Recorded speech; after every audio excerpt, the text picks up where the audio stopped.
losing so many characters today. Like, what the hell, man? Lost, seemingly.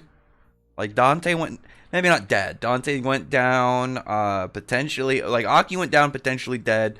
And now Joko, like, this is a painful week for characters that I like, man. This is rough.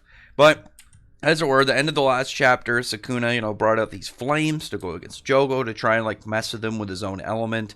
And I like the angle of the first panel, like they're on top of the meteor, and then you have the two sets of hands of them like using the techniques. You have Sukuna, he's like taking the flames and stretching it out into like this like almost crossbow like style or like a slingshot, and then here's Jogo making a fireball to use as like some big energy blast.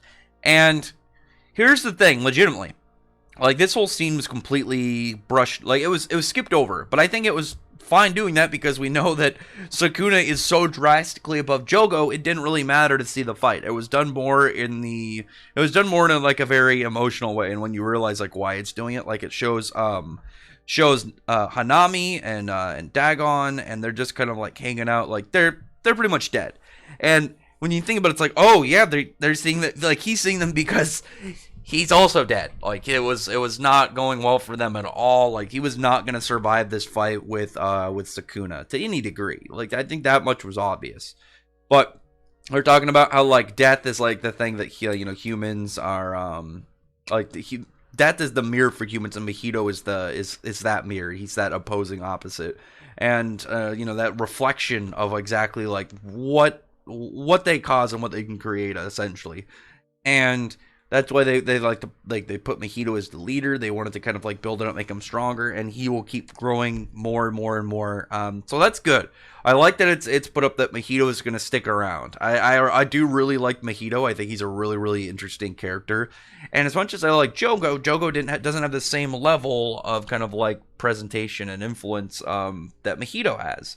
So I'm glad to see that Mahito is clearly going to be further kind of like put into the series, further kind of like presented and just kind of like like I said, propped up for the future. But as they're talking about like Jogo is like saying how like they wanted to become human, not like literally human, but more of like the dominant species of the planet, kind of just like going around living and just existing. And it's kind of rough because like I'm sure if they weren't so aggressive, there would be a way to kind of like coexist, figure out some aspects of it. I mean, it's not impossible. Like it'd be a rough kind of like adventure to do, and rough kind of like build up for it, but it's somewhat possible. Like clearly, like these cursed spirits are intelligent. They're not like mindless, marauders go around just killing people en masse and being like, oh yeah, there's no way that we could live with these, kill monsters. Like even though Mahito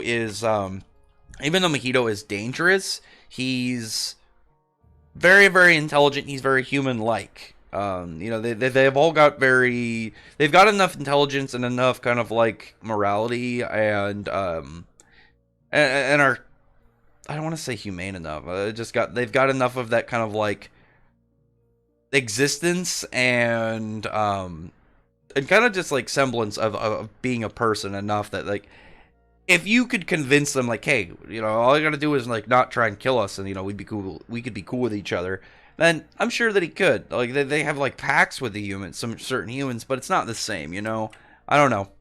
It's a rough thing. Obviously, it's not something that would be easily kind of like done, and it's not something they could probably get entirely on board with. It's just something possible.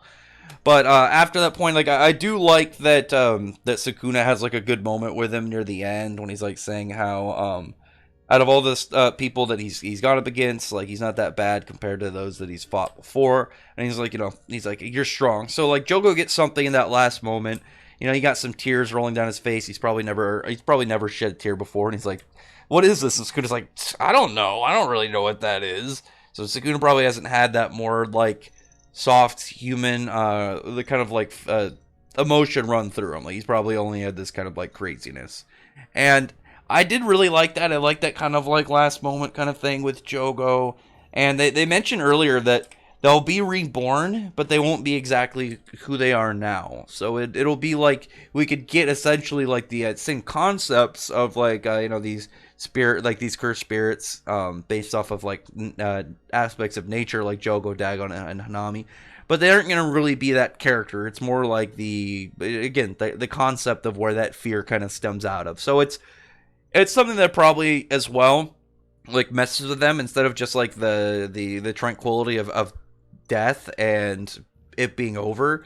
It's more like it's more like, yeah, we'll exist, but who knows if we're even gonna like come into contact with each other, and are we going to even like be close to each other if we do that, you know?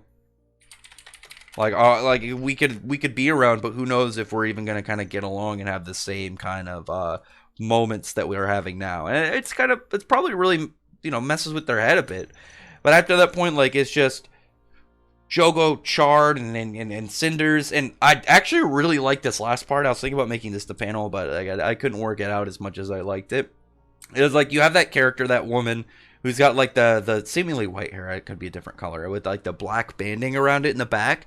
Shows up and she greets Sukuna, and it's the fact that he recognizes her that has me really interested. So she has to be 1,000+ years old back before he was sealed. Like, she's probably been waiting around for him. And that makes sense because we know, like, she's very human looking. So she's probably really powerful. It wouldn't surprise me if she's stronger than Mahito. And I feel like not only like the age, but also the fact that she seemingly like is and like Mahito knows her name. Mahito knows what her name is, so she's got to be a much bigger deal than we know. And I say she, unless it's another pretty boy trap character. I'd like to have a big bad guy female, and especially one that we could have like maybe like Sukuna's one, I guess like assistant. I don't want to maid. I don't know, somebody that he can actually like put some trust into. Maybe like still be Sukuna, but it's like, oh yeah, she's all right with me, kind of like a character. Oh no. Either way, we'll see. Hopefully, the next chapter. Like I said, I'm very intrigued in finding out what exactly is special about this character. Clearly, like age and like she's gonna be really old. It's gonna have some form of importance for Sakura to know her name. But at the same time, I'm just wondering, like, well, what exactly is this character gonna be like in the large scale? Like, where exactly is she gonna be sitting in terms of like power and presentation and like threat level for the future? Definitely like her. Definitely like the character. I've always enjoyed like that kind of like in the back kind of like spooky character that ends up becoming more relevant slowly as time goes. Like, but you go back and look at her, you probably just thought she was just like, oh yeah, it's like a maid or something they have, some like servant, and it's like, oh no, she's apparently a big deal. So we'll see how that goes. Anyway, other than that though, comment below, thumbs up the video, but from the like button, subscribe button, and check out my other videos. But other than that, I appreciate everyone who's already subscribed, and I thank you all for listening. Bye.